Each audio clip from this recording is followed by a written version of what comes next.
Assalamualaikum warahmatullahi wabarakatuh. Semoga kita selalu dirahmati oleh Allah Subhanahu wa Ta'ala.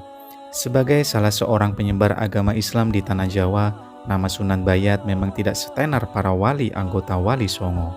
Namun demikian, bagi sebagian masyarakat, sosok sang wali yang jasadnya kini terbaring di Gunung Jabalkat yang berada di wilayah Desa Paseban, Kecamatan Bayat, Kabupaten Klaten, Jawa Tengah. Makamnya nyaris tak pernah sepi dari peziarah. Ada keyakinan bahwa siapa saja yang menjalankan laku ritual di tempat ini maka segala yang diharapkan akan terkabul, dan keyakinan ini muncul tentu bukan tanpa sebab dan alasan. Semua tentu tak bisa lepas dari kisah sosok Sunan Bayat yang semasa hidupnya dikenal sebagai seorang yang kaya raya. Hanya saja karena kekayaannya itu, Ki Ageng Pandanaran akhirnya lupa diri. Dia begitu mendewa-dewakan harta, tiap hari yang dilakukannya hanyalah mengumpulkan harta sebanyak mungkin.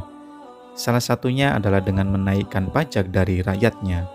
Sampai akhirnya di kemudian hari ada seorang pemotong rumput yang ingin menjual rumputnya. Bupati menerima namun dengan bayaran yang sangat murah sekali. Oleh laki-laki tua pemotong rumput itu, hal ini tidak dipermasalahkan. Setelah dibayar, sang bupati kemudian mencoba melihat rumput yang baru dibelinya itu.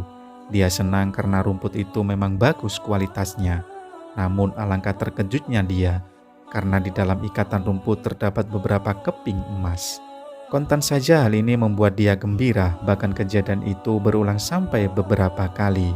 Namun pada suatu hari, saat laki-laki tua menjajakan rumputnya, dia tidak mau dibayar. Dia hanya meminta supaya beduk masjid kabupaten dibunyikan. Kontan saja hal ini membuat sang bupati marah, karena laki-laki itu dianggap telah melecehkan dirinya. Melihat Ki Ageng Pandanaran marah, laki-laki tua itu tenang saja.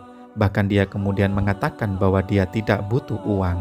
Kalau saja mau, dia bisa mendapat emas yang lebih banyak hanya dalam satu cangkulan. Ucapan itu semakin menambah geram dirinya sehingga dia lantas menyuruh laki-laki tua itu membuktikan ucapannya. Dan bila memang benar maka dia bersedia mengabulkan permintaan laki-laki tua itu. Dengan disaksikan para pejabat dan prajurit adipaten, pria tua itu meraih cangkul untuk membuktikan ucapannya. Dan ternyata benar, dengan sekali cangkul tanah di pendopo terangkat dan terlihat bongkahan emas berkilauan. Bupati bertunduk menangis dan sungkem di bawah laki-laki tua itu, apalagi setelah mengetahui bahwa dia adalah Sunan Kalijaga. Maka dia memutuskan untuk mengabdi sebagai murid, dan Sunan Kalijaga mengatakan kalau sang bupati ingin jadi muridnya, maka dia harus menemuinya di Gunung Jabalkat. Karena itulah Ki Pandanaran kemudian memutuskan untuk meninggalkan rumahnya dan memilih menyusul Sunan Kalijaga untuk menebus segala dosa yang telah dilakukannya.